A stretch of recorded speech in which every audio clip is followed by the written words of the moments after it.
It started with a crumpled map I found at a second-hand bookstore.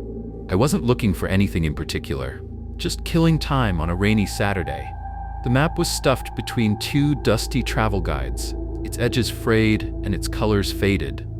It wasn't labeled with any brand or recognizable markings, but one thing caught my eye: a tiny red circle drawn in shaky ink right in the middle of a blank section. Beneath the circle, in the same trembling hand, was scrawled a single word: Hollowage.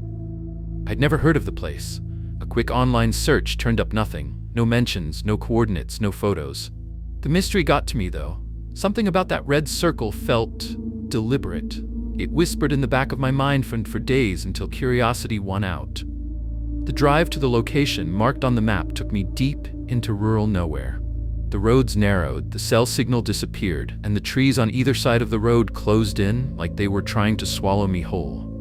The GPS had no idea where I was, but the map's hand-drawn arrows pointed me down a dirt trail that seemed untouched for decades.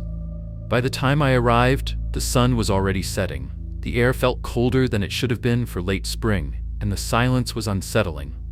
Not just quiet, but hollow, like even the wind didn't dare move through the trees. Hollowage, or what was left of it, sat in a clearing surrounded by dense woods.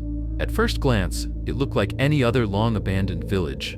Crumbling brick houses stood like skeletons, their windows shattered and their roofs sagging. Vines crawled up the walls, and weeds had overtaken what might have once been a main street.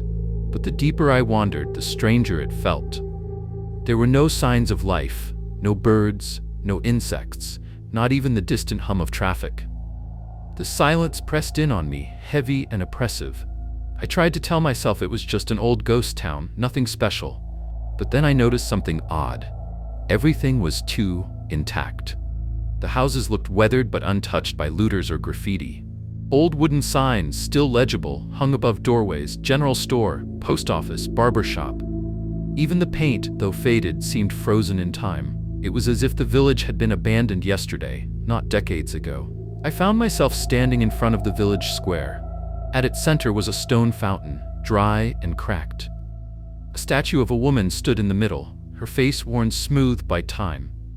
Her outstretched hands looked like they were offering something, or begging. I don't know how long I stared at her before I noticed the carvings at the base of the fountain. No one leaves, no one remembers. I laughed nervously. Some cryptic warning left by whoever last lived here, I thought. But my skin prickled as the wind picked up, carrying with it a faint sound. So faint, I almost convinced myself I imagined it. It was a whisper. It came from the trees, soft and fleeting, like a voice carried on the breeze. I spun around, heart pounding, but there was nothing there, just shadows stretching longer in the fading light. I told myself I'd only stay for a few more minutes, long enough to snap some pictures and explore one or two of the houses. But as I stepped toward the nearest doorway, I realized something chilling. The village wasn't empty. The moment I stepped into the first house, I knew I'd made a mistake. The air inside was thick, stale, and carried a faint metallic tang that clung to the back of my throat. It was the kind of smell that made you think of rust or blood. The house was small, a single-story structure with peeling wallpaper and warped wooden floors. The front room looked like it had been frozen mid-life. A threadbare armchair faced a cold fireplace, and a table nearby held a collection of dusty trinkets: a pocket watch, a broken teacup, and a faded photograph in a silver frame. I picked up the frame, brushing the dust away with my sleeve. The photograph showed a family, parents and two children, all stiffly posed but smiling. Something about their eyes unsettled me. They seemed off. Too focused, too sharp, like they were staring directly at me instead of the camera. I put the photo down quickly, suddenly aware of how quiet the house was. The silence here wasn't like outside. It wasn't just the absence of sound, it felt alive, like the house itself was holding its breath, waiting. The floor creaked under my weight as I moved deeper inside. The kitchen was next, a small, cramped space with cabinets hanging open and a stove covered in rust. A plate sat in the sink, its edges chipped. When I touched it, it felt unnervingly warm, as if someone had just been here. I froze. From the corner of my eye, I saw movement, a shadow darting past the doorway. "Hello?" I called, my voice trembling. It echoed faintly, swallowed by the oppressive quiet. I stepped back into the living room, scanning the space. Nothing, just the empty room and its dusty remnants. But then I noticed something strange, the armchair. When I first entered, it had been facing the fireplace. Now it was turned toward me. My stomach dropped. I hadn't heard it move, hadn't seen it shift, but there it was, unmistakably pointed in my direction, as if someone, or something, wanted me to sit. I backed away, nearly tripping over the warped floorboards. The photograph on the table caught my eye again, and my blood ran cold. The family was gone. The frame now held only the background of the photo, the shabby curtain and empty chairs where they'd been sitting. A sound broke the silence, a soft, rhythmic tapping. It came from upstairs. I stared at the staircase in the corner of the room, its steps shrouded in shadow. My brain screamed at me to leave, to run, but my legs didn't listen. Against all logic, I found myself moving toward the stairs, each step feeling heavier than the last. The tapping grew louder as I climbed, steady and deliberate, like fingers drumming on wood. My breath hitched as I reached the top. The hallway stretched out before me, its floorboards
scent of age and neglect spilled out, mixed with something metallic and faintly sweet.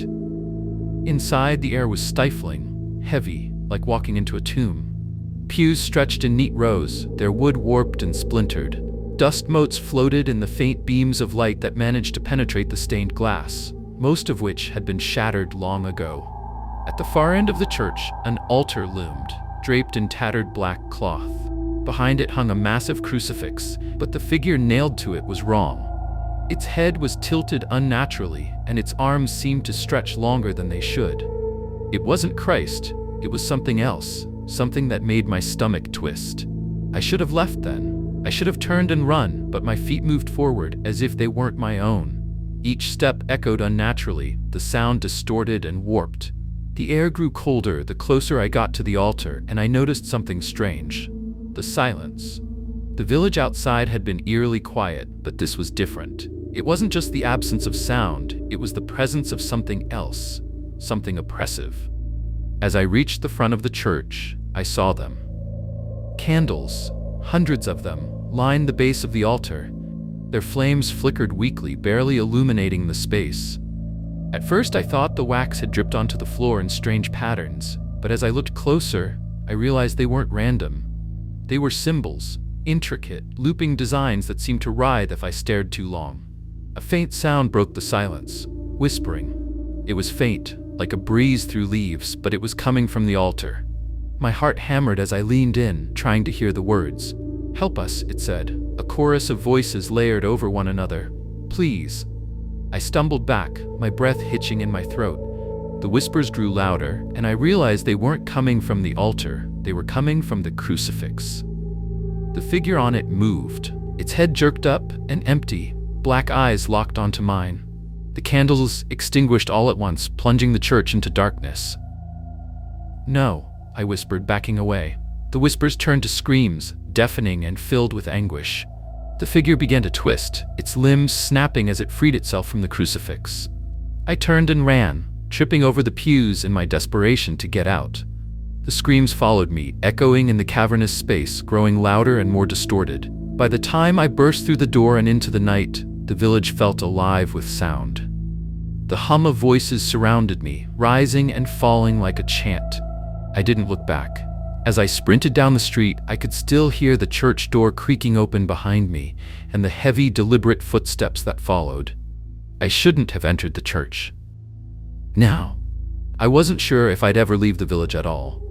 The air in the motel room felt thick, almost as if it were holding its breath. The same suffocating silence that had followed me through the village now clung to me like a heavy coat, pressing down on my chest. I lay on the bed, staring at the cracked ceiling, hoping that sleep would come and bring some relief. But every time I closed my eyes, I saw the church, the twisted figure, its hollow eyes, and those whispers that clawed at my mind. I couldn't escape them. It was just past midnight when I first heard it. A faint tapping, like fingernails against wood. I sat up, wide awake now, my heart hammering in my chest. At first, I thought it was just the old building settling, the kind of noise every creaky motel makes when the wind blows. But then it came again, faint but insistent, like someone tapping on my door. I froze. My breath was shallow as I listened. There was nothing outside the window but the inky blackness of the night, no movement in the hallway. Yet the tapping continued, rhythmic, steady. The hairs on the back of my neck prickled. I didn't want to answer it. I didn't want to see what was on the other side of that door, but I couldn't stop myself. I stood slowly, almost as if I were in a trance, my legs feeling like they were made of stone. I reached the door, my hand trembling as I gripped the handle. The tapping stopped the moment my fingers brushed the cold metal. I pulled the door open just a crack, peering into the dimly lit hallway. Nothing. The hallway was empty, the flickering light from the overhead bulb casting long shadows against the walls. But something felt wrong. There was a heaviness in the air, a presence that shouldn't have been there. The silence was too thick, too oppressive. I pulled the door closed, but before I could turn away, the voices started.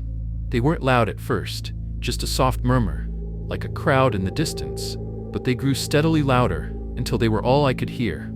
They were coming from everywhere, Inside the room, outside the room, swirling in my ears like 1,000 whispers. The words were unintelligible, but the tone was unmistakable. They were calling my name. Come. Come to us. I slammed my hands over my ears, trying to block them out, but it was no use.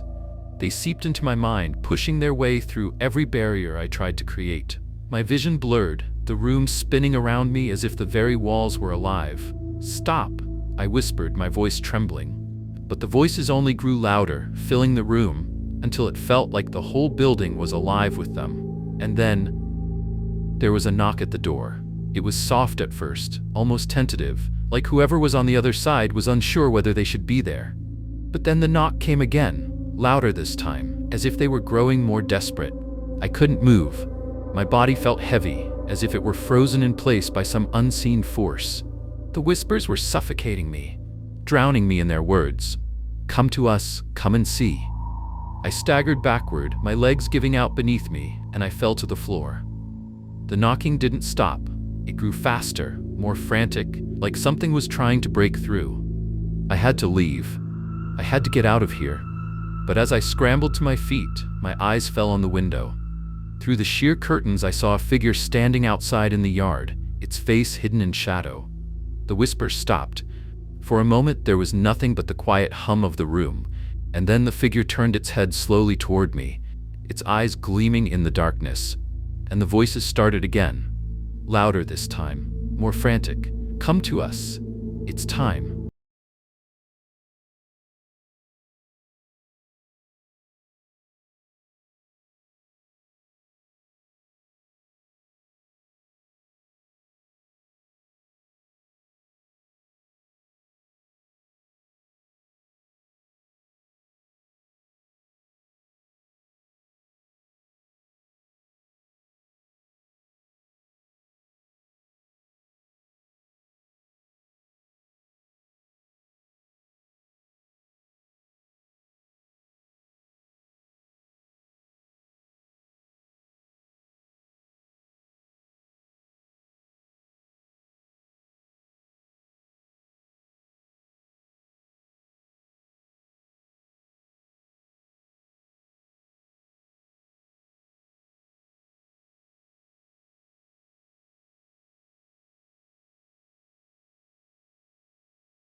The voices, but sleep wouldn't come.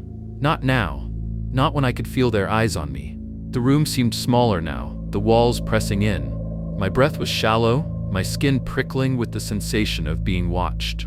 I turned, unable to help myself, and looked toward the doorway. The shadows there seemed thicker, darker, almost as if they were solidifying into something else. Something watching. I forced myself to turn away, but the feeling didn't go away. It was getting worse. The shadows were closing in, like fingers curling around me, suffocating me. I stepped back, backing away from the door, my pulse quickening. Then I heard it, soft at first, barely audible, like a whisper against my ear. Look. I froze. The voice was low, almost a growl, but familiar. I knew it. It was the voice from the church, the same voice that had called my name, the same voice that had made my skin crawl with fear. I looked at the door again, my heart hammering in my chest. There, in the darkest corner of the room, something moved. A shadow. A figure, barely visible, crouching low, watching me. I staggered backward, my legs giving out beneath me. I tried to scream, but the sound was trapped in my throat, and then it stepped forward. Slowly, methodically, like it was savoring every moment of my fear. The shadow seemed to ripple, twisting in unnatural ways, its shape shifting as it moved closer. I could see a face now, barely visible in the darkness. eyes that glowed faintly, like embers in the night, watching me with a hunger I couldn't escape. I tried to move, but my body wouldn't obey. It felt like I was paralyzed, trapped in this nightmare I couldn't wake up from. The figure loomed over me, its presence overwhelming, filling the room with a cold, suffocating aura. "You're not alone," it whispered. I couldn't breathe. I couldn't think. All I could do was stare into those glowing eyes, unable to tear my gaze away. And then, just as suddenly as it had appeared, the figure was gone. The shadows receded, leaving me alone in the room once more, but the feeling of being watched never left. It lingered in the corners of my vision, in the darkness behind me, in the silence of the room. I wasn't alone. I never had been. The clock on the motel wall ticked loudly, as though it was counting down the moments until something catastrophic would happen. I sat on the edge of the bed, my mind racing, trying to make sense of the things that had happened. The figure in the yard, the voices, the shadows that seemed to follow me wherever I went, everything was unraveling faster than I could keep up with. I had to know what was going on. I couldn't stay here, paralyzed by fear, waiting for the inevitable. There was something in this village, something ancient, that was connected to everything. I had seen enough to know it wasn't just random fear or hallucinations. It was real, and it wasn't going to stop until I faced it. I knew I had to go back to the church. I shouldn't have. I knew that. Every bone in my body screamed at me to leave, to run as far away as possible, but I had already crossed the point of no return. I couldn't let whatever this was destroy me. Not without understanding it first. The moon hung low in the sky as I made my way back through the village. The air was thick, heavy with the sense that I was being watched. The streets were empty now. Not even the usual rustling of leaves or the distant hum of a passing car to break the silence. It was as if the village itself had stopped breathing, waiting for something. When I reached the church, I felt it again, the unmistakable pull, as if the building itself was calling me inside. The door creaked open as if it had been waiting for me. I stepped inside, the smell of old wood and dust enveloping me. The place was exactly as I remembered it, cold, dark, and oppressive. But there was something more now, something that made my skin crawl. The air felt thick, almost viscous, like I was stepping into a place that had been forgotten for a reason. As I ventured deeper into the church, I noticed something I hadn't before. A set of symbols carved into the walls, hidden in the shadows where the light couldn't reach. They were ancient, too intricate to be the work of ordinary hands. They seemed to pulse, faintly, as if they were alive, watching me. Then I saw it. In the far corner of the church, behind the altar, was a large stone slab. It was covered in strange markings, glowing faintly in the dim light. The moment I saw it, I knew. It wasn't just an altar, it was a ritual site. I took a step forward, my heart racing, but something stopped me. A chill ran down my spine, and I felt as if 1,000 eyes were suddenly upon me. The whispers were back, rising from the shadows like a chorus of voices, urgent, pleading, desperate. "Don't disturb it," they whispered in unison. I froze, my breath catching in my throat. The voices weren't coming from the walls this time, they were coming from the slab. The very stone seemed to hum with an energy that I couldn't understand, but instinctively, I knew it was dangerous. The ritual wasn't just some relic of the past, it was still alive, still waiting to be completed. My gaze shifted to the floor, where dark stains spread across the stone, as though something had been spilled. Something old, something that shouldn't have been. I followed the trail, and my eyes landed on something even worse. A small, crude circle drawn in the center of the slab, surrounded by more symbols. The markings weren't just decorative, they were part of something. Something dark. I realized too late what I was looking at. This was a ritual site, one that had been abandoned but never forgotten. A ritual to summon or bind something. Something that had been trapped here, buried beneath layers of dust and time, waiting for someone, anyone, to come disturb it. And I had disturbed it. The whispers grew louder, frantic, a chaotic clamor of voices, as if they were coming from the very earth beneath me. My mind reeled, panic rising in my chest, but I couldn't tear myself away. The symbols were moving now, twisting and shifting before my eyes, like living things. Suddenly, the slab began to vibrate, a low hum filling the air. I stumbled back, my body shaking, but I couldn't escape the pull. The voices were louder now, each one distinct and filled with rage. They were telling me something, urging me to leave, to run before it was too late. But I couldn't move. I was frozen, drawn to the slab, to the ritual that had been set in motion. The ground shook beneath me, and the whispers reached a fever pitch, almost deafening. I looked back at the altar, and my stomach turned. The symbols on the stone were glowing bright now, burning with an unnatural light. And then, out of the shadows, a figure emerged. It was the same figure I had seen earlier, the one in the yard. But this time it was different. It was no longer just a silhouette. It was solid, its form becoming clearer, its face twisted with a smile that was all teeth and malice. The shadows clung to it, wrapping around it like a cloak, and its eyes, those eyes glowed with a malevolent energy. "You shouldn't have entered," it said, its voice low, resonating in my bones. "The ritual has already begun." And that was when I understood. The village, the church, the whispers. It was all a trap. A trap to awaken something that had been sleeping for centuries. Something that I had disturbed. Something that would never let me leave. The ground shook again, and the figure took another step closer. The voices screamed in unison, and everything went black. I don't know how I managed to escape. One moment, I was standing in the church, staring into the eyes of that creature, the one that had been haunting me from the shadows. The next, I was running. Running blindly through the darkness, stumbling over rocks, and tearing through the woods like a desperate animal. My heart pounded so hard I thought it might explode. The village was behind me now, but it didn't feel far enough. The cold air burned my lungs with every breath. My hands were slick with sweat and dirt, my mind racing to process everything that had happened. The whispers, the shadows, the ritual, they were all tangled in my thoughts like a knot I couldn't unravel. I had escaped, but had I really? I don't remember how I made it back to the road. I don't remember how I even got to the car. All I know is that somehow I was driving, my hands gripping the wheel as though my life depended on it, because it did. The village was still there. I knew it, I could feel it. It wasn't just in the distance anymore, it was inside me. The air seemed thick with something that wasn't quite right. The darkness around me felt alive, as if the world itself had begun to close in. I thought I was free, but I wasn't.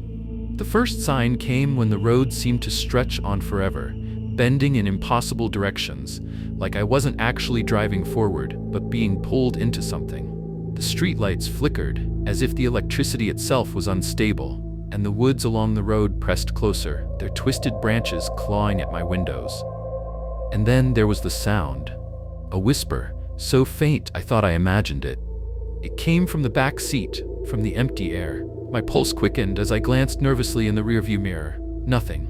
But then, the whisper came again, closer, clearer, and unmistakably real. "You're not done." I slammed on the brakes, the car screeching to a halt.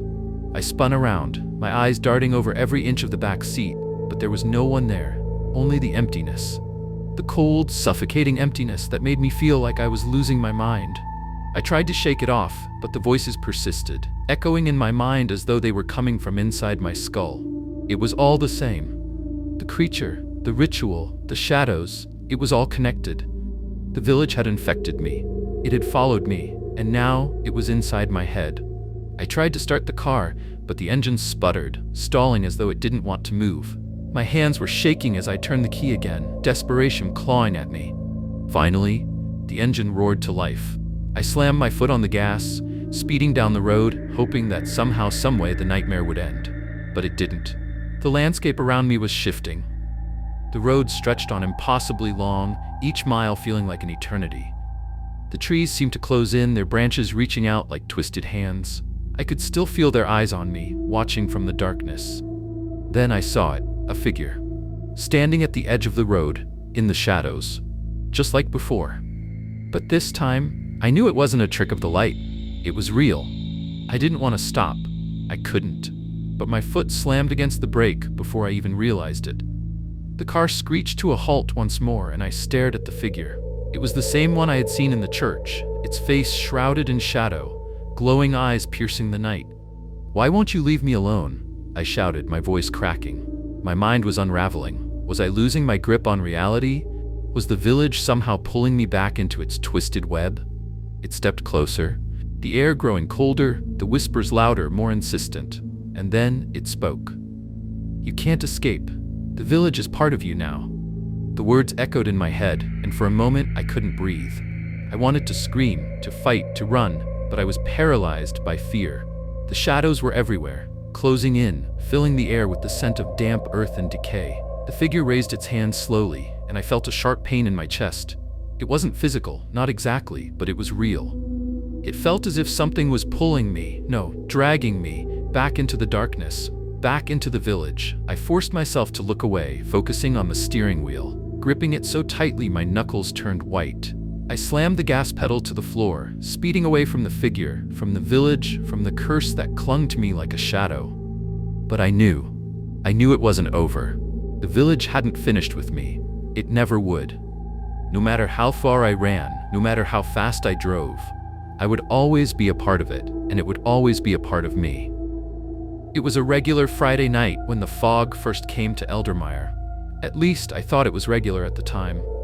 I had no way of knowing that the strange mist would soon become something that would haunt my every thought, turning this sleepy town into a nightmare I couldn't escape. I just finished my shift at the diner and was on my way home, a quiet drive down the same old roads I'd driven 100 times before. The town itself was small, too small for anything bad to happen, or so I thought. Eldermire had always been peaceful, a place where nothing ever seemed to change. It was the kind of town where everyone knew everyone, where the biggest news was the annual harvest festival. But as I made my way through Main Street, I noticed something strange. The streetlights flickered as the temperature seemed to drop rapidly, the air turning damp and thick, almost suffocating. I rolled down my window to see if it was just a weather change, but the smell of damp earth filled the car, and I couldn't shake the feeling that something was off. And then I saw it. A dense fog, rising like a blanket from the ground, flowing down the streets and into the alleyways, swallowing everything in its path. It wasn't natural. It didn't move like normal fog. It didn't just settle over the town like a typical weather phenomenon. No, this fog, it was alive. I parked my car at the edge of town, near the woods where the fog seemed to originate. I could barely make out the outlines of the trees, twisted and dark, as the mist curled and swirled through them, weaving in and out of the trunks like something sentient. The fog didn't stay in one place. It moved as if it was looking for something, hunting something, and I could feel it in my bones. I knew I should have turned around, driven back home, but I was curious, and that's where everything went wrong. I stepped out of the car, my breath visible in the cold, heavy air. The hairs on my neck stood up. It felt as though the fog was waiting, watching me. I told myself it was just my imagination, that it was nothing more than a strange weather pattern, but deep down, I knew something was wrong. It was then I heard the voices, soft at first like murmurs carried on the wind, but growing louder and more distinct with each passing second. I couldn't make out the words, but I could feel them, inside my head, crawling into my thoughts. I froze, my heart raced. I didn't want to move, but I couldn't help myself. Someone was calling to me from within that thick, soupy fog. I took a step forward, and that was the moment I realized I had made a mistake. Because the fog wasn't just fog. It was something far darker, something that had been waiting. The voices grew louder, the whispers turning into unintelligible murmurs, as if 1,000 people were speaking at once. "Come closer." I heard it so clearly, the words echoing in my mind, and I couldn't stop myself. I took another step, and then another, drawn in by the fog, until the world around me disappeared into the white abyss. When I finally stopped, I had no idea how far I had walked. The air felt thick, suffocating, and I could feel the weight of the fog pressing down on me, as though it were alive, watching me. I stood there, alone, disoriented. And then in the distance, I saw something, a shadow, a figure standing motionless at the edge of the fog, waiting for me to get closer. But I couldn't move. I wanted to run, but my feet wouldn't obey. It was as if the fog had taken control, and I was nothing more than a puppet, tangled in its threads. I didn't know it then, but that fog, that cursed fog, would become the thing that would change Eldermire forever. And it would be the last thing I would ever forget. But that was only the beginning. The next morning, the fog was gone, as if it had never been there at all. The sun hung low in the sky, casting an eerie, pale light over the town of Eldermire, but there was something different about the air. It felt wrong, like the world was holding its breath, waiting for something. I tried to shake off the uneasy feeling that clung to me, but it followed me all day. It was in the way the townspeople looked at me, like they knew something I didn't. Everyone seemed a little too quiet, a little too on edge. It wasn't until later that I understood why. Jenny Lawson, the librarian, had vanished, and no one had any explanation. I first heard the news when I walked into the diner for my usual breakfast. Jenny's husband, Mark, was sitting at the counter, his face pale and drawn. He didn't even acknowledge me when I sat down. He was staring at the empty chair beside him, his hands shaking slightly. I overheard the sheriff talking to a deputy nearby. "Her car's still in the driveway," the sheriff said, his voice low, like he was trying to convince himself more than anyone else. But Jenny's nowhere to be found, not a trace. I felt my stomach drop. I had seen Jenny just 2 days ago. We had talked about a book she was reading, laughed about the town's latest gossip. She had seemed perfectly normal. So why would she just disappear? She wasn't the type to run off, especially without a word. "Maybe she left town," I suggested weakly, trying to make sense of it all. Mark glanced up, his eyes wide with fear. "No, she wouldn't do that.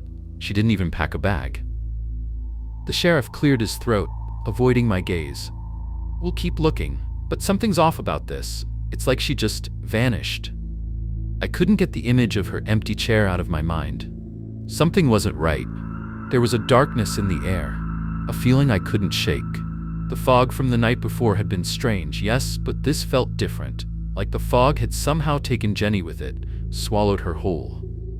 That night, I drove by her house on my way home, hoping to find something, anything, that would explain her disappearance. The street was quiet, too quiet, and the house sat there like a hollow shell, its windows dark and lifeless. I pulled over to the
knew this wasn't just a simple disappearance. There was something far darker at play here, something none of us understood yet. And the more I thought about it, the more I realized that Jenny wasn't the first person to disappear this way. There had been others, people who had vanished without a trace over the years, each of them marked by the same eerie disappearance, the same haunting fog. But no one ever put the pieces together. Not until now. I had to find out what happened to Jenny. But the fog, it was already waiting for me. The next day, I couldn't shake the image of Jenny's notebook from my mind. The words she had written echoed in my thoughts. "The fog is calling me."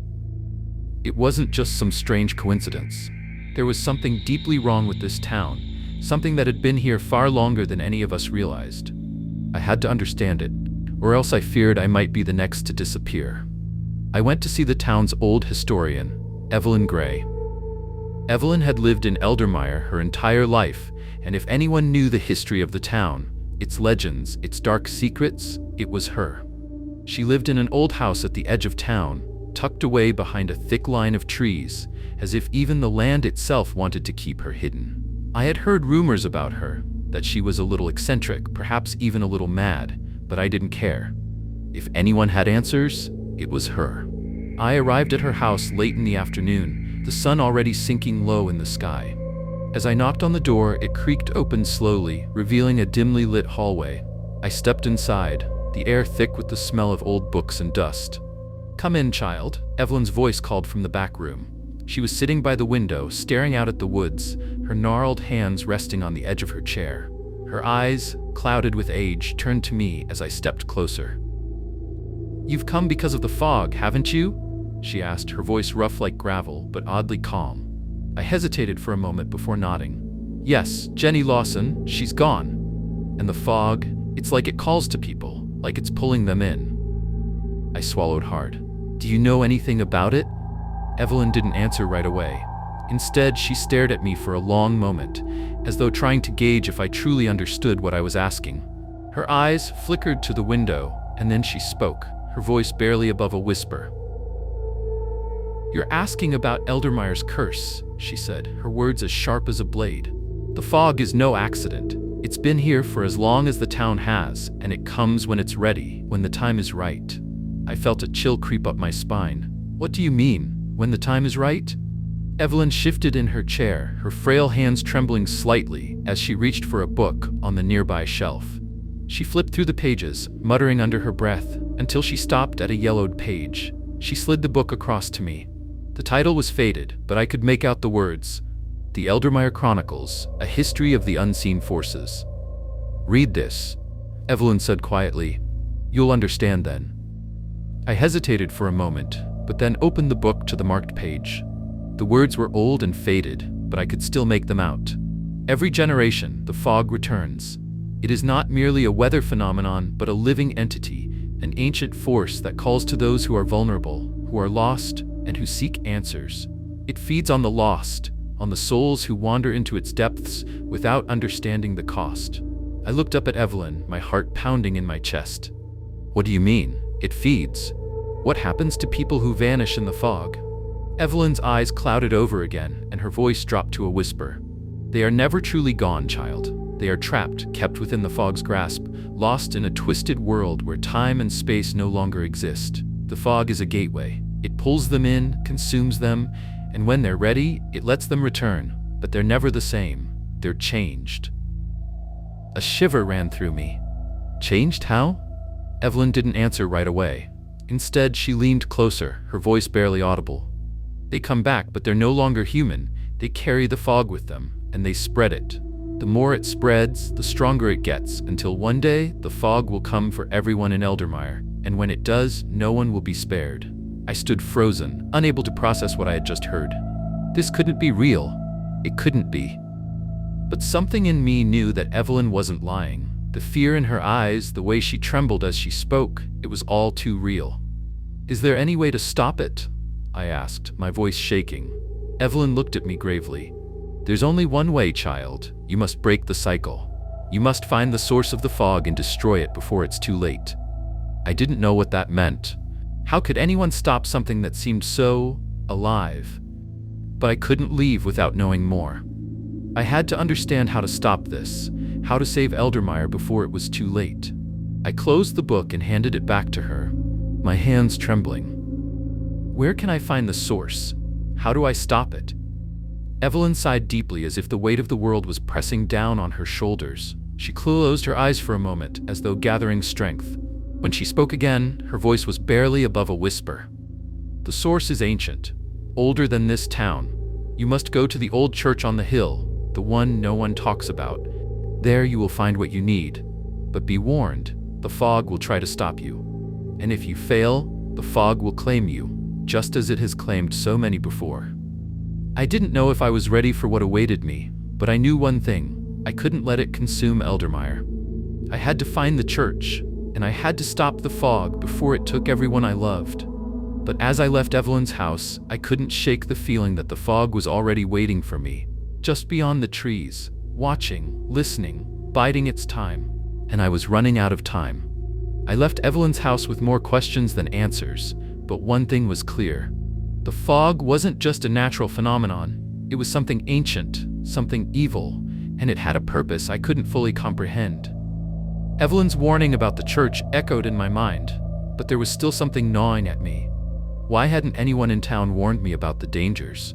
Why had they been so eager to let the fog claim their own? As I walked back into town, a strange feeling washed over me. The streets, usually bustling with the hum of life, were eerily quiet.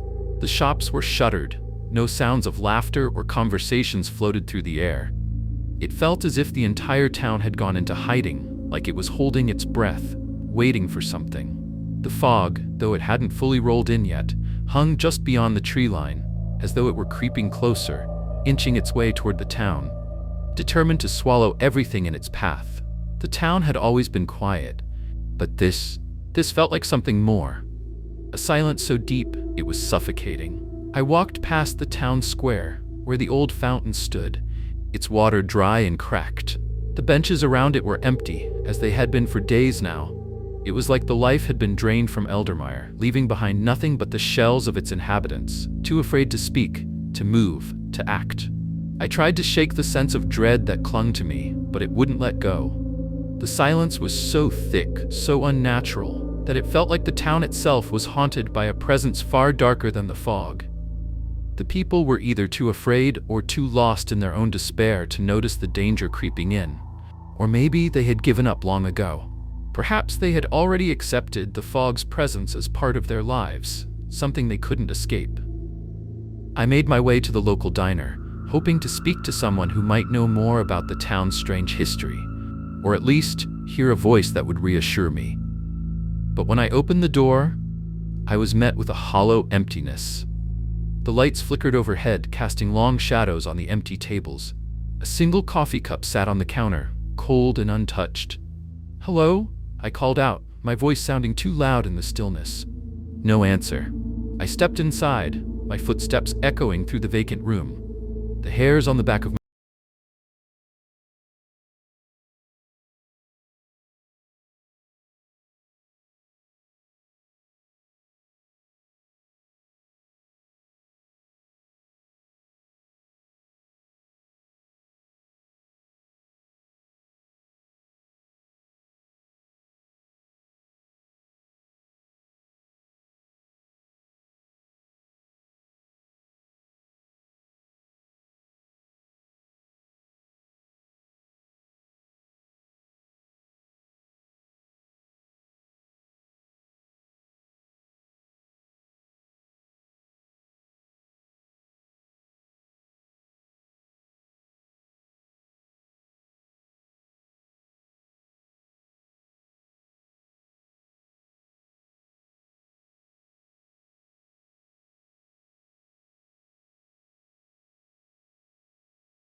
I was starting to wonder if there was any escape at all, or if I was just as much a prisoner as the town's other residents.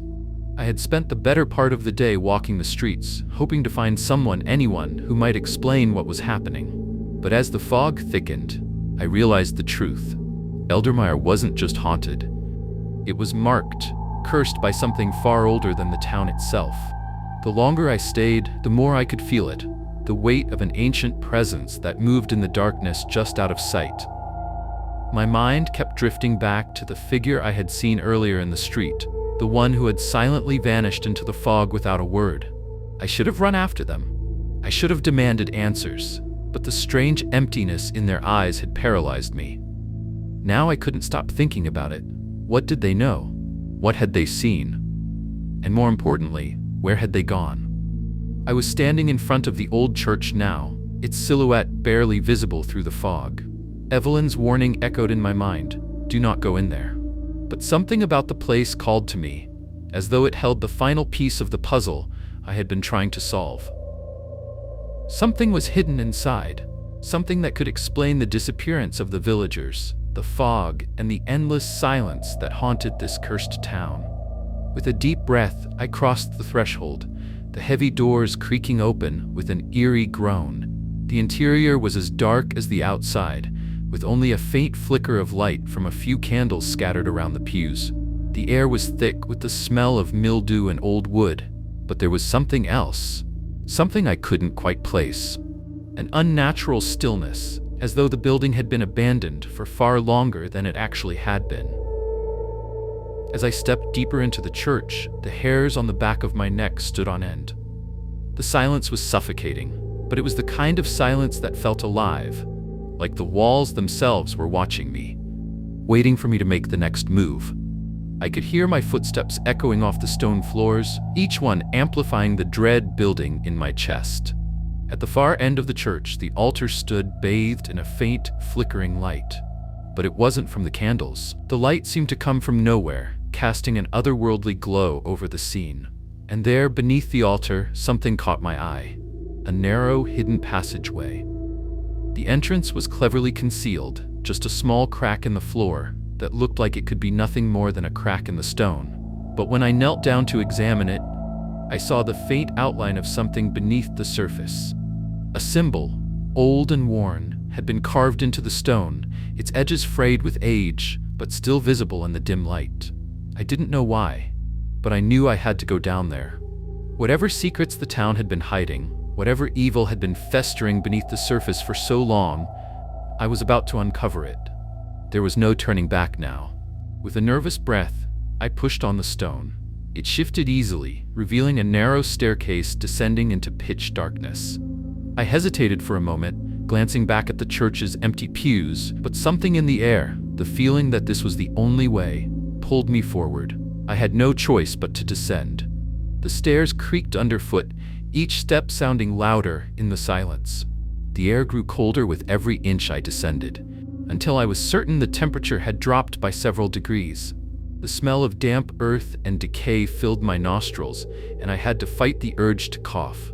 At the bottom of the stairs, I found myself in a small, low-ceilinged room, its walls covered in moss and the faint remnants of ancient symbols etched into the stone. The floor was uneven, and a strange oily substance seemed to coat the ground.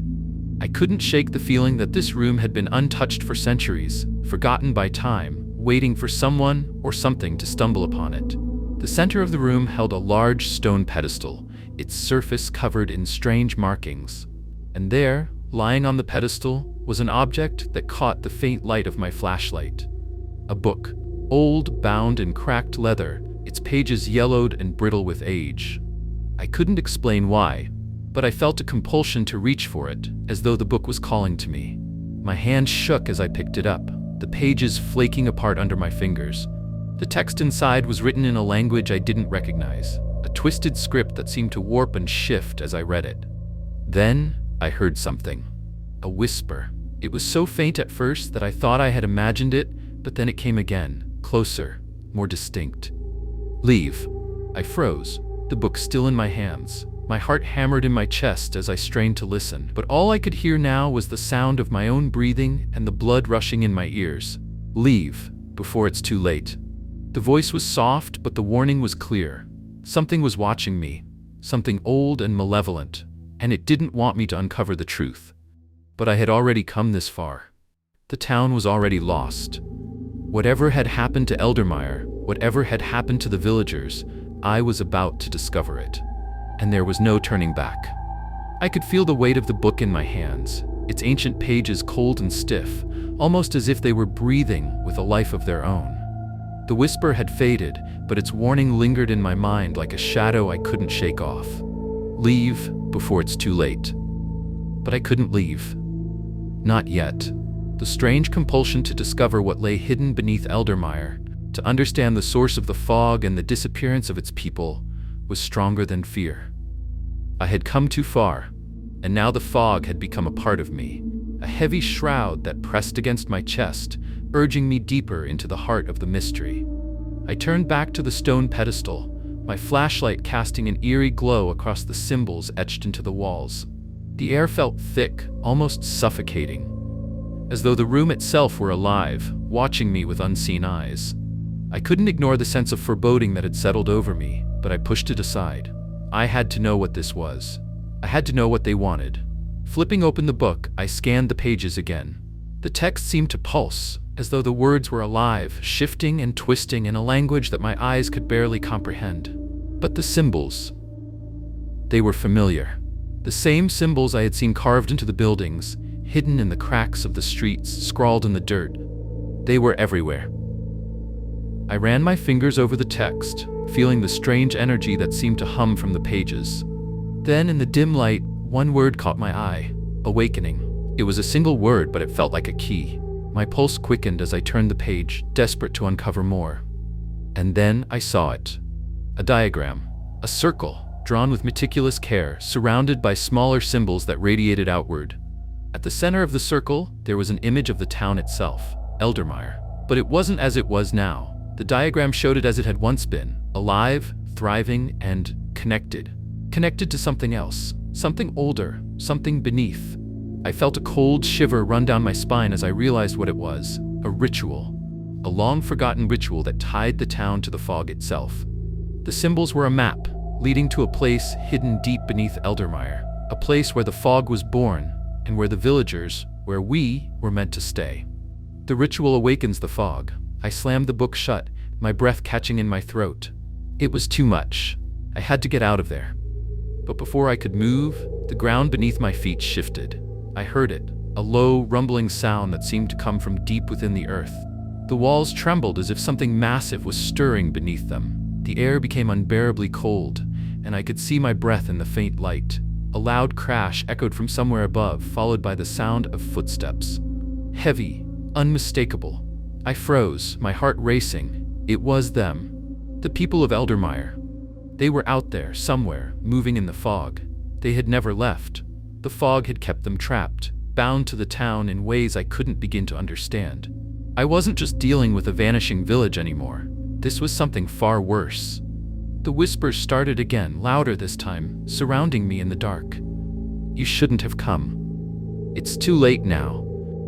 I took a step back, nearly dropping the book. My instincts screamed at me to run, to escape, but my legs wouldn't move. It was like I was frozen, caught between two worlds, the one I knew and the one the fog had claimed. Then I saw it. A figure, a shadow, standing just outside the doorway where the fog had crept in like a living thing. It was barely visible, but its outline was unmistakable. Tall, thin, almost too still. It didn't move, but I could feel its eyes on me, cold and empty. My pulse thundered in my ears as I realized that this figure wasn't just a person. It was something else, something that belonged to the fog, something that had been waiting for me. The fog was alive. I couldn't breathe. I couldn't think. My body was frozen in place, unable to escape. I had stumbled into the very heart of the curse, and I could feel the weight of its presence surrounding me, closing in from all sides. The figure in the doorway stepped forward, its movements unnatural, like a marionette on strings. And as it did, the fog thickened, pouring into the room like liquid smoke. It was suffocating, pressing against my skin, seeping into my lungs. I heard a voice, low, sinister. You should have left while you still had the chance. And then everything went dark. I should have known better than to go. But there's something about places like Black Hollow that draw you in. The kind of place no one remembers, yet something about it still lingers in the air, waiting for someone to stumble across it.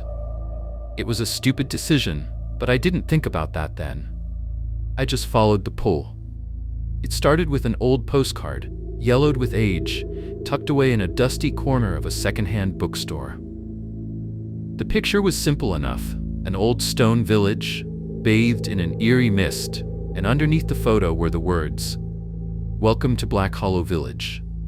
The back of the card was barely legible, the ink faded, but I could make out a few words.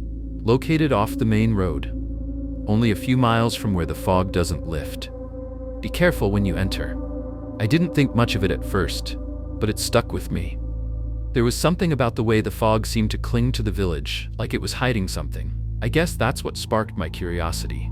So a few days later I found myself on the road, driving deeper into the woods, far from any major town. I didn't even know why I'd gone. The postcard had felt like a sign, but I couldn't put my finger on why. The closer I got, the quieter it became. There were no other cars, no signs of life. The trees were dense, their branches hanging low, forming a canopy over the road. As I drove deeper into the woods, the sunlight seemed to vanish, replaced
to run, but my feet wouldn't move.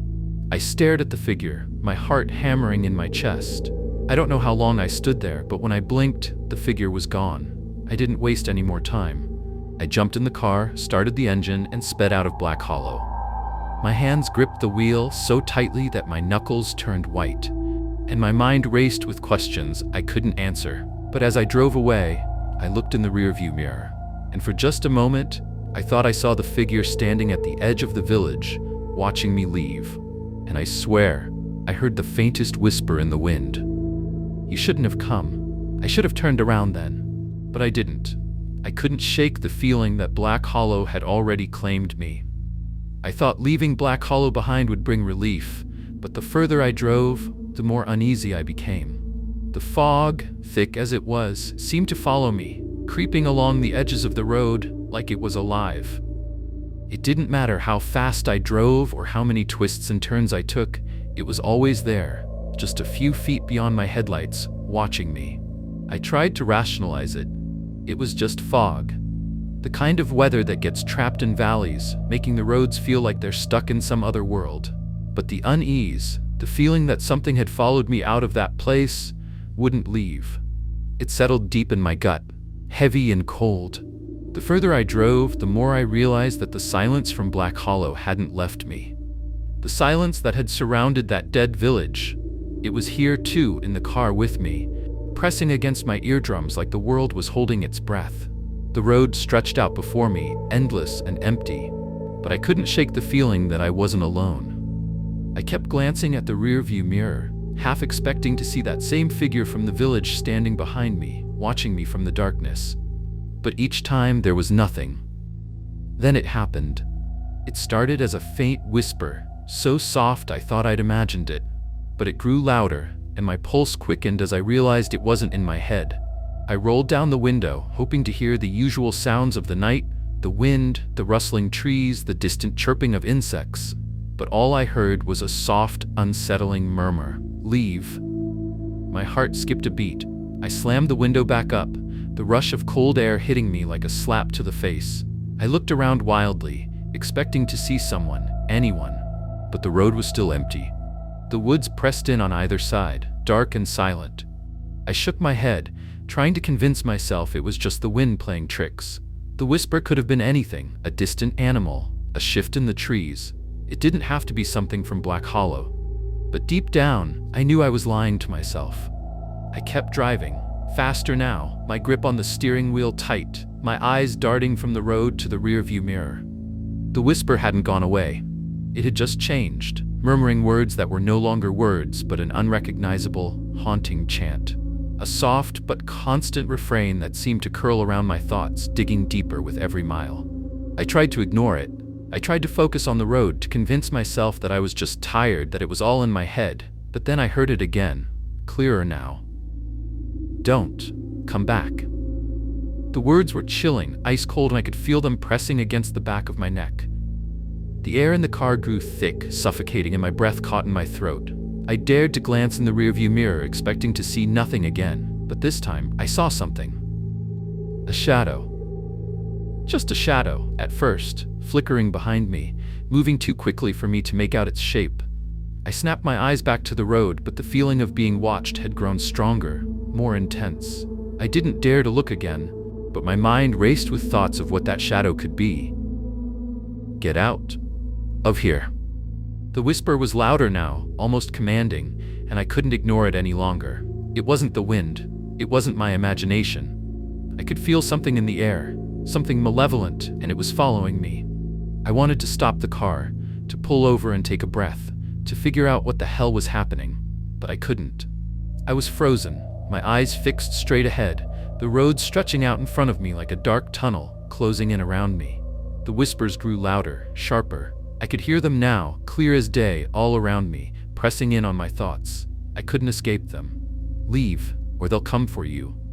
I don't know how much time passed, minutes, hours. It felt like I had been driving forever, caught in a nightmare that I couldn't wake up from. The fog never lifted, and the road never changed. It was as if I was stuck in a loop, circling around Black Hollow, unable to break free. And then, without warning, the whisper stopped. complete silence. For a moment, I thought I had imagined it all. Thought that maybe I was just exhausted, that it was all in my head. But as I glanced around, my eyes fell on something that made my heart stop. There, standing by the side of the road, just outside the glow of my headlights, was the figure. That same tall, thin silhouette I had seen in Black Hollow. It was exactly where I had left the village. Standing in the fog, unmoving, watching me. I slammed on the brakes, the car skidding on the wet road. I stared, unable to tear my eyes away. The figure didn't move, didn't even acknowledge that I was there. My breath came in shallow gasps as I fought the urge to drive away, to ignore it, to pretend it wasn't real. But I couldn't. The fog thickened around the figure, swallowing it whole. And then, just like that, it was gone. I didn't stay to look any longer. My foot slammed back on the gas pedal, the engine roaring as I sped away, the figure fading from my sight. I kept my eyes on the road, not daring to look behind me. But in the distance, in the rearview mirror, I could have sworn I saw something. Something following me. I don't know what it was. I don't know what Black Hollow truly is. But I do know this. Whatever was there, whatever had followed me, wasn't done with me yet. And the whispers, they never stopped. You'll be back. And no matter how fast I drove, I couldn't escape the feeling that the village's curse was already tightening its grip on me. I don't know when I first started noticing him. Maybe it was when the car had sped up, or when the fog swallowed the last hint of daylight, but there he was. At first I thought it was a trick of the shadows or the fading light, something my tired eyes conjured up. But as I drove, he became more distinct, more real. It started at the rest stop. The small, dimly lit service station on the side of the highway seemed like a beacon of safety after the strange happenings of the road. I was beyond exhausted, and my nerves were shot. I needed a break. A bathroom, something to drink, just a few minutes to clear my head. I pulled into the empty parking lot, the air still thick with fog. The station was old, outdated, and the fluorescent lights above flickered, casting long shadows across the cracked pavement. I parked near the entrance and shut off the engine, taking a moment to sit in the silence. The world outside felt so far away, and I welcomed the peace, hoping that the strange whispers and shadows from Black Hollow would just leave me alone. I pushed open the door to the station, the bell above it chiming a hollow greeting. The musty smell of stale coffee and old newspapers greeted me, and I noticed the counter was unattended. The fluorescent lights buzzed overhead, and the hum of the refrigerator was the only sound in the place. Then I saw him. He was sitting in the corner at a small table near the window, his face partially obscured by the hood of a tattered coat. He was tall, thin, and his presence felt wrong, like he didn't belong in this world. His eyes, dark as coal, seemed to pierce through the dim light, locking onto me the moment I stepped inside. I froze, my heart suddenly racing in my chest. There was something about him, something that felt off, as though he wasn't human. I tried to shake it off, telling myself it was just my mind playing tricks on me after everything that had happened. I walked up to the counter, looking for the cashier. There was a stack of newspapers by the register, but no sign of anyone. The man in the corner didn't take his eyes off me. My breath caught in my throat as I realized he was still staring, not moving, not even blinking. A chill ran down my spine, and I felt a knot form in my stomach. Something wasn't right. I had to get out of there. But just as I turned to leave, the man's voice broke the silence. "Don't go down that road again," he said, his voice rough, like gravel scraping against metal. I froze, my heart slamming against my ribcage. The words hit me like a punch. I didn't want to look at him, didn't want to acknowledge that he had spoken to me, but I had to. Slowly, I turned, forcing myself to meet his gaze. His eyes were dark, unblinking, and there was a hollow, knowing expression on his face, like he understood something I didn't. Something I wasn't meant to know. "Stay away from Black Hollow," he whispered, his voice low but urgent. "You don't know what you're dealing with." A shiver ran down my spine. I don't understand. What are you talking about?" The man's lips twitched into something that could have been a smile, but it didn't reach his eyes. "You don't need to understand," he said, his gaze never leaving mine. "You just need to stay away." I wanted to walk away. I wanted to leave, to get out of this place before it drove me insane. But something inside me kept me rooted to the spot. A cold feeling, a deep, gnawing dread that made it impossible to look away. The man leaned forward slightly, his eyes gleaming with something dark and ancient. Black Hollow isn't a place, he continued, his voice lower now, almost a growl. It's a trap. Once it calls to you, you'll never escape, not if you go back. I felt my blood run cold. But I left, I said, my voice trembling despite my best efforts to sound calm. I'm done with it. The man's smile widened, but it wasn't comforting, it was a warning. You think you're done? You've only just begun. That village doesn't let go. It takes, and it doesn't give back. You'll go back, whether you want to or not. The chill in the air thickened, and I had to fight the overwhelming urge to run. But the man's gaze held me there, like invisible chains wrapped around my limbs, forcing me to listen. You'll see it again, he said, his voice softer now, almost a whisper. And when you do, it won't be the same. It'll be worse. Trust me, you don't want to go back. Not for anything. I opened my mouth to ask more, to demand answers, but my voice failed me. The words stuck in my throat, too heavy, too dangerous to speak.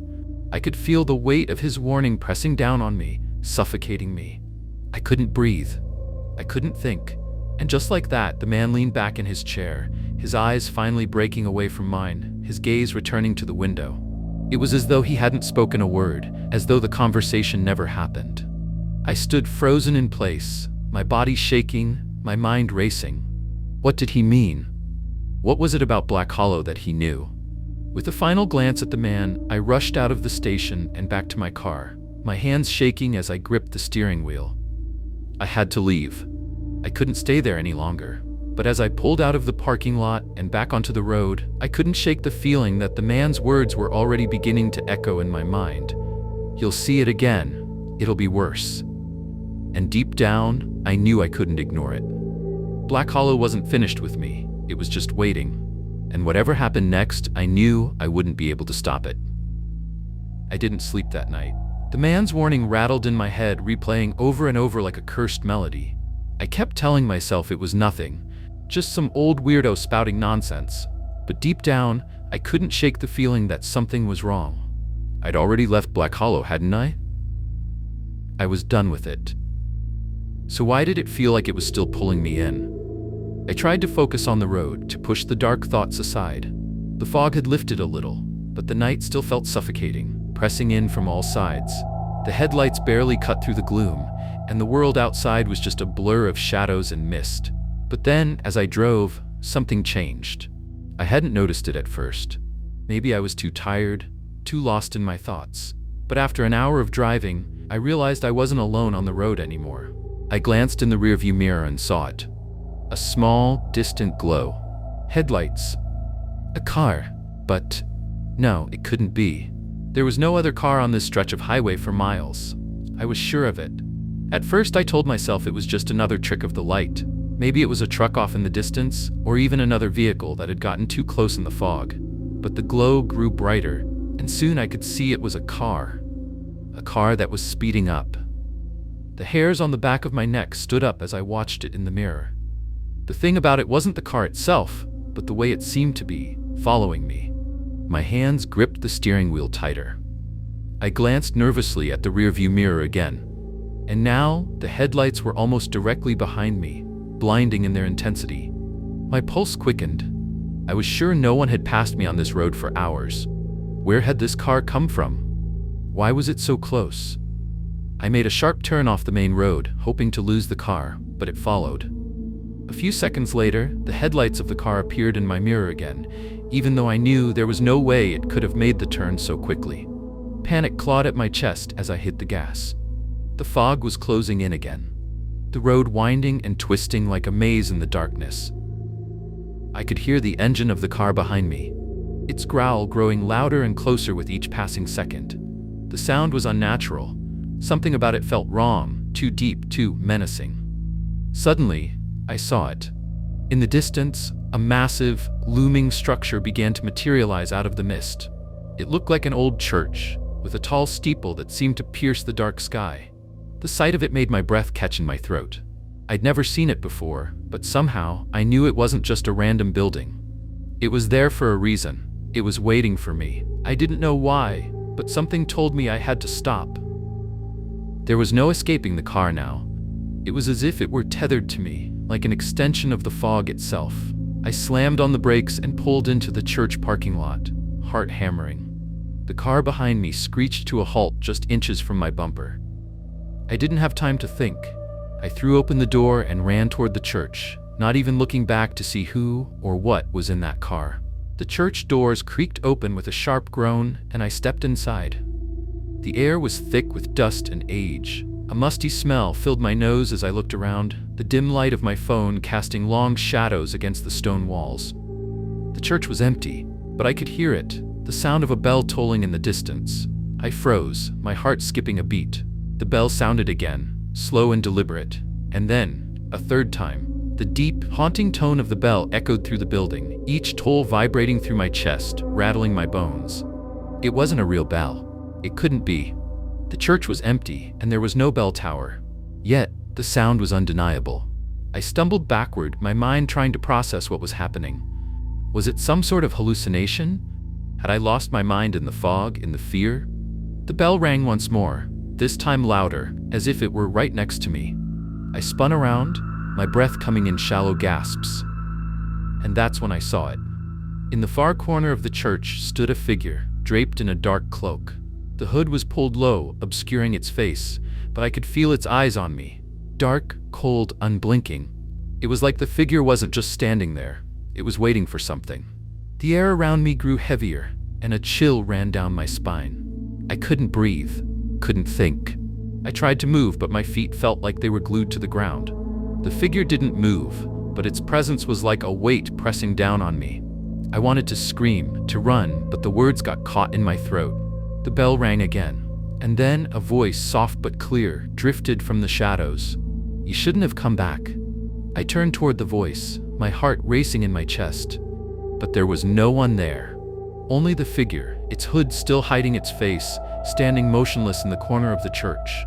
A cold sweat dripped down my face. My breath quickened as I took a step backward, and that's when I heard it again, the sound of the car engine outside. It was idling, but the low hum was unmistakable. It was there. It was waiting. The figure moved. Slowly, deliberately, its form shifted, and I saw the glint of something in its hand, a small dark object that glinted under the dim light of my phone. Something sharp. I had to leave. I had to get out. But as I turned to flee, I felt a sharp pain in my chest, like an invisible hand was gripping my heart. I stumbled, gasping for air, my vision blurring. And then the bell tolled again, louder, closer. Each chime felt like it was drilling into my skull. I had to leave, but I couldn't.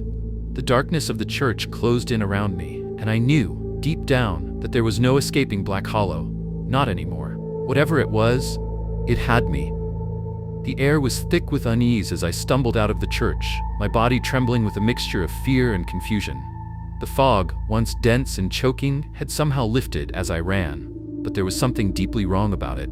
The mist didn't feel like normal fog. It was as though it had been alive before, wrapping itself around me, pressing down on my chest, and now it was retreating, slowly, reluctantly. I couldn't breathe, couldn't think. The image of that cloaked figure standing in the corner of the church burned in my mind. Its words had haunted me, each syllable echoing in my head like a death knell. "You shouldn't have come back." The bell had tolled again just as I fled. That deep, guttural sound seemed to reverberate in my skull, like it had come from the very earth itself. It wasn't just an echo, it was a warning. And now outside, the world felt wrong, like the rules of reality had been twisted. I didn't know what to do next. I could feel the weight of the eyes on me, no longer in the church but out there, just beyond the streetlights, watching, waiting. I glanced around, hoping to find some shred of logic in the chaos. But the town seemed still, unnaturally still. The buildings, once full of life, even if it was hidden behind those suffocating curtains of fog, now stood silent, lifeless. Not a single sound reached my ears, not even the distant hum of an engine or the rustling of the wind through the trees. It was as if Black Hollow itself had been drained of all sound, as if it was holding its breath, waiting for something to happen. Then I noticed it. The mist, which had seemed to recede, was now rolling back in, but it wasn't the same. It wasn't the dense, suffocating fog from before. No, this time, it moved differently. Like it had a mind of its own. It swirled around the corners of the buildings, creeping toward me, pulling away from the light as if it was avoiding it. I could feel my heart pounding in my chest. The more I watched the mist, the more I realized something was terribly wrong. It wasn't just the fog. It was what was inside it. There was something in that mist, something that had been hiding from me, and now it was coming for me. I took a step back, my body shaking with terror. What was this place? That's when I heard it, the faintest whisper, barely audible over the sound of my breathing. A voice, low, guttural, and unmistakably not human. Come back. It came from the mist. The voice seemed to ripple through the fog, traveling along its tendrils like a message meant only for me. I froze, my body refusing to move as I tried to process the words. Come back? Back to where? To the church? To Black Hollow itself? I was about to turn and run when I saw it. Out of the corner of my eye, standing at the end of the street. A shadow. It was barely visible in the thickening mist, but I could see the outline of something or someone just standing there, unmoving. I blinked hard, trying to clear my mind, but when I looked again, it was gone. The street was empty. There was no one there, but I could feel it, the presence, the watching. The fog closed in around me, tighter now, as if it had heard my thoughts, as if it was responding to my fear. I knew I couldn't stay here any longer. I had to leave. Now. The car, the only thing that had brought me to this cursed place, was my only hope of escape, but it was still parked by the church, just as I had left it. I ran toward it, my legs feeling like lead, but my instincts pushing me forward with an urgency I couldn't explain. Every step felt like I was running toward something I wasn't supposed to be running from. The closer I got to the car, the stronger the sense of dread became. The air felt thicker. The mist, if anything, was more alive than ever, swirling around me, dancing in the shadows like something waiting for me to make the wrong move. I reached the car and yanked open the door, not caring if it would start. I didn't even know if I had the energy to drive out of here. The car's engine roared to life, and I slammed the gear shift into drive, tearing away from the church parking lot with a speed that bordered on reckless. As I looked into the rearview mirror, I saw the mist chasing me, following me, swirling in the road behind me. The glow of the headlights barely cut through it, but I could see shadows moving inside the fog, shadows that didn't belong to any living thing. I couldn't stop. I couldn't look back.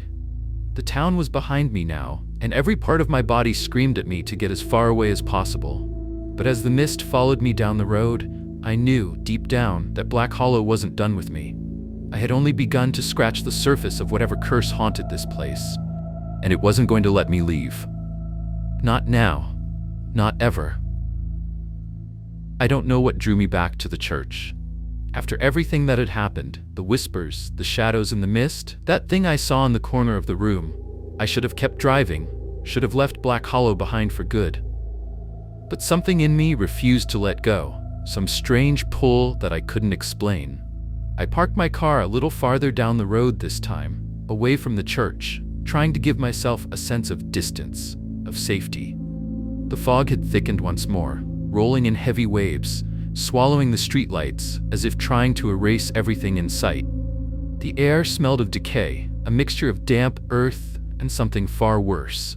The feeling of being watched never left me, and as I approached the church once again, that gnawing sensation returned, creeping beneath my skin, urging me to turn around. But I couldn't. Not now. I needed answers.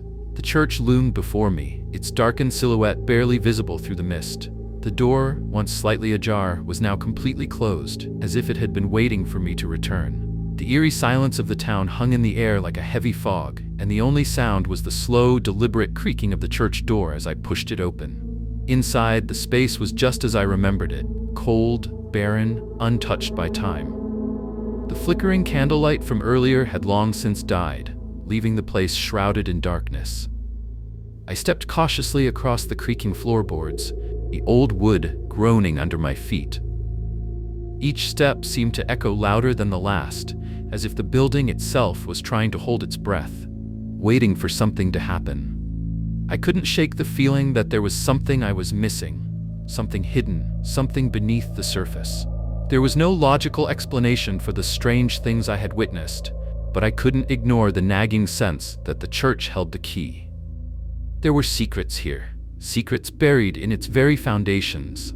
My eyes wandered to the altar, where a single candle flickered in the otherwise still room. The faintest whisper brushed against my ears, and for a moment I thought I heard a voice, faint and indistinguishable, calling my name. I shivered involuntarily and turned my gaze toward the back of the church. Something caught my eye. A small wooden hatch set into the floor, barely visible beneath the layers of dust and grime that had accumulated over the years. I walked toward it, my heart pounding in my chest. There was no mistaking it now. This was what I had been looking for. The hatch wasn't just a forgotten relic. It was something deliberately hidden, something meant to stay locked away from prying eyes. My fingers brushed against the cold wood, and I hesitated for a moment. Something inside me screamed not to open it, to turn around and run, but I couldn't. Not now. I knelt down, my fingers trembling as I pried the hatch open. The creaking sound was deafening in the silence of the church, as though the floor itself was protesting the disturbance. Beneath the hatch was a dark, narrow staircase leading into the bowels of the church. The air that emanated from the opening was thick and damp, carrying with it a musty, stale scent that made my stomach turn. My instincts screamed at me to stop, to leave the church before whatever was down there could find me. But I couldn't stop. I had already come this far. I took a deep breath and descended into the darkness, my feet unsteady on the wooden steps. Each one seemed to groan under my weight, the sounds amplifying in the thick silence. I could barely see, but there was a faint glow ahead, faint enough to make me question if my eyes were playing tricks on me. As I moved closer, the glow grew stronger, revealing a small, dimly lit room at the bottom of the stairs. The walls were lined with shelves, filled with old books and strange, unidentifiable objects. In the center of the room, a small wooden table stood, covered in dust and cobwebs. It looked like it hadn't been disturbed in years, but there was something unsettling about it. Something wrong. I couldn't help but be drawn to the table. On it, there was an old leather-bound book, its cover cracked and worn with age. I reached out to touch it, and as my fingers brushed the surface, I felt a chill run through my spine, as though the book itself was alive, watching me. My heart pounded as I opened the cover, revealing pages that were covered in strange symbols and scribbles, too cryptic to understand. But what caught my attention most of all was the name written in the margins, Black Hollow. It was scrawled repeatedly, as though the author had been trying to force the name onto the pages, as if it had been imprinted in their mind. I quickly flipped through the pages, my breath catching in my throat as I saw more symbols, more references to Black Hollow, more cryptic notes about the curse that had settled upon the village. The words seemed to form a pattern, and as I read further, a sense of dread washed over me. This wasn't just a random journal or an old religious text. It was a record of something much darker, something ancient and malevolent. The last entry was the most chilling. They are coming back. They are calling. The fog will rise again, and the curse will awaken. Do not disturb them. A sudden noise, distant but growing louder, interrupted my thoughts. It was the unmistakable sound of footsteps that were not my own. I snapped the book shut and turned to face the entrance of the room, but the footsteps were already at the top of the stairs. I wasn't alone anymore, and whatever was coming down those steps wasn't human. I didn't move. I couldn't. The footsteps grew louder, more deliberate, as if whoever was coming down those stairs knew exactly where I was standing, knew exactly what I had found. My pulse hammered in my ears, drowning out every other sound, until all I could hear was the thumping of my own heartbeat. The air around me grew colder, thickening with an unnatural heaviness. I felt the hairs on the back of my neck stand on end, my breath becoming shallow as the space around me seemed to close in. Every instinct screamed at me to run, to get the hell out of that church and away from whatever was lurking in its depths. But something else held me in place, something far worse than fear, the feeling of being watched. I wasn't alone. I glanced toward the small, grimy windows lining the room, half hidden by the thick layers of dust. For a moment, everything seemed still, frozen even. But then I saw them. Eyes that weren't there a moment ago. I froze, my breath catching in my throat as I stared at the windows, trying to comprehend what I was seeing. At first, I thought it was my imagination playing tricks on me, a result of the overwhelming fear and the darkness closing in. But no, the eyes were real. They were watching me. Dozens of them. Wide, unblinking, glowing faintly in the dark. And they weren't just in one window. No, they were everywhere, lining the walls, peering in through every crack and crevice. At first, I could see only a few, but then more and more seemed to appear, filling the windows with their chilling gaze. They were too many to count, their presence overwhelming. The pale, almost luminescent glow of their irises cut through the gloom like torches in the darkness. I tried to move, but my body wouldn't respond. It was as if I was trapped in place, as if someone was holding me in place with their eyes alone. The footsteps continued, closer now, the sound of them vibrating through the floor beneath me, but I couldn't look away. I couldn't stop staring at the eyes that filled every inch of the room. They weren't human, I knew that much. They were too wide, too empty, like the eyes of something that had never been alive. There was no warmth, no empathy in them, only a cold, insidious presence that seemed to seep into my very soul. I took a step back, slowly, as if any sudden movement would provoke something that was already far too close. But the eyes followed me. They moved. The faces behind the windows, if they were faces at all, remained concealed in the darkness, hidden by the thick fog outside. But those eyes, those glowing, cursed eyes, they watched every move I made. Click. A sudden noise echoed from the top of the stairs, sharp and sudden. A metal creak, followed by the unmistakable sound of a door opening. Someone, or something, had entered the room above me. I couldn't take my eyes off the windows, but the sense of movement in the church was undeniable. I wasn't alone. Not in the way I'd hoped. The eyes didn't blink, didn't falter, even as the sound of the footsteps above me grew louder. They were waiting, watching. And it wasn't just the windows anymore. The shadows in the corners of the room seemed to move too, crawling up the walls, gathering closer, taking on shapes that I could almost make out, but not quite. They were there. They were all there watching. The pressure in the room was suffocating, and I could feel my own panic rising. But the more I tried to move, the heavier the air seemed to become. My legs were locked in place, my breath growing shallow. And then, just as the door above me creaked open, a voice, soft, almost a whisper, breathed into my ear. "They're waiting for you."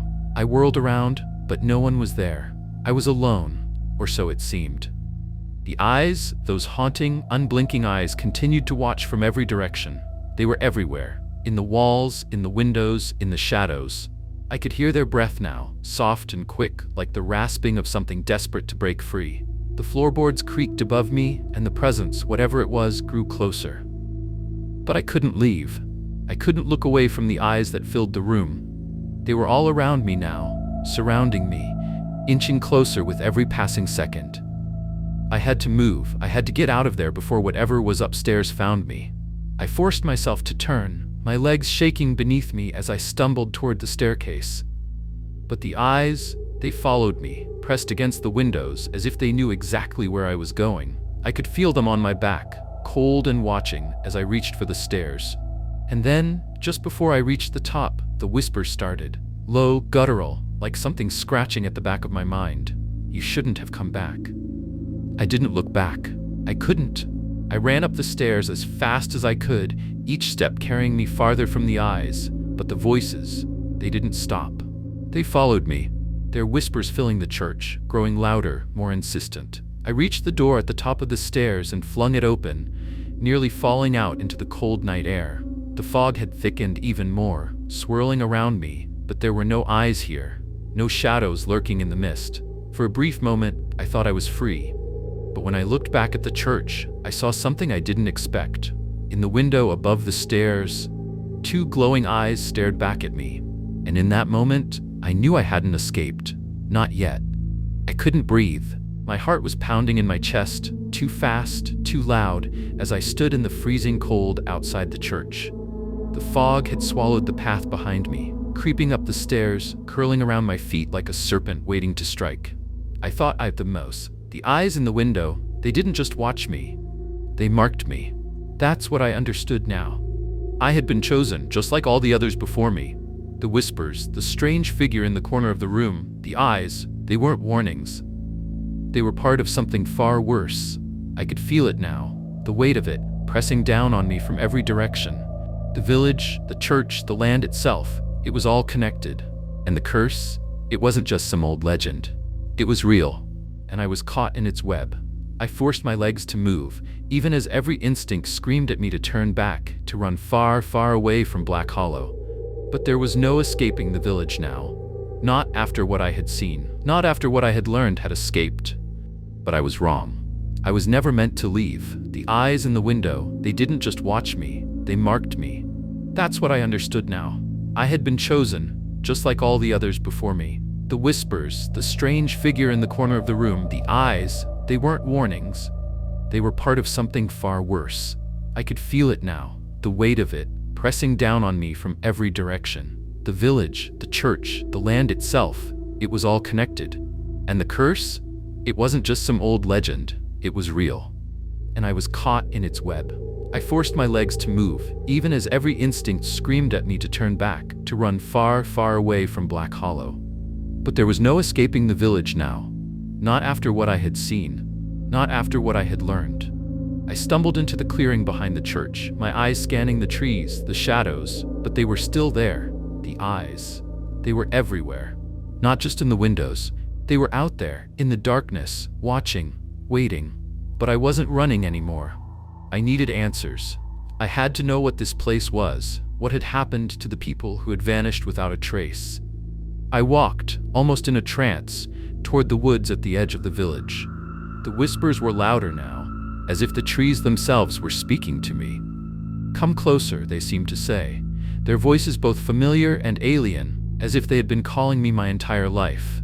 The fog was thick here, swirling between the trunks of the trees, but I pressed on, determined to uncover the truth. It didn't take long before I found it. A stone altar, hidden in the heart of the woods, covered in vines and moss. It looked ancient, the stone cracked and worn, as if it had been here long before Black Hollow even existed. And then I saw it, the markings. Carved deep into the stone were symbols, strange, twisted shapes I didn't recognize, but I knew they were significant. The same symbols I had seen in the church, etched into the walls, into the very fabric of this cursed place. They were part of a ritual, a curse, one that had been carried out for generations. The realization hit me like a hammer to the skull. This wasn't just a village. This was a place of sacrifice.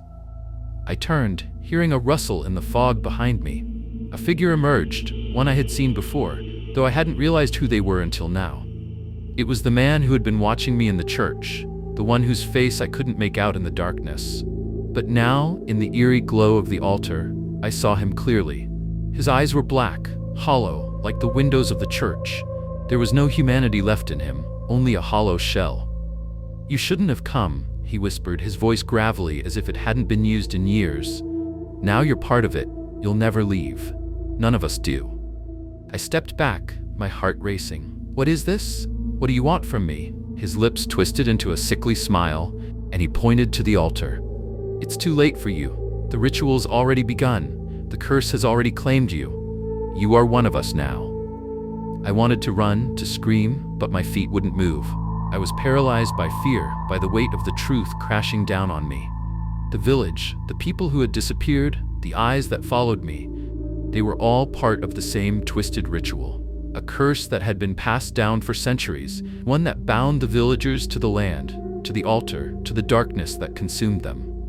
"You're already marked," the man continued, his voice growing colder.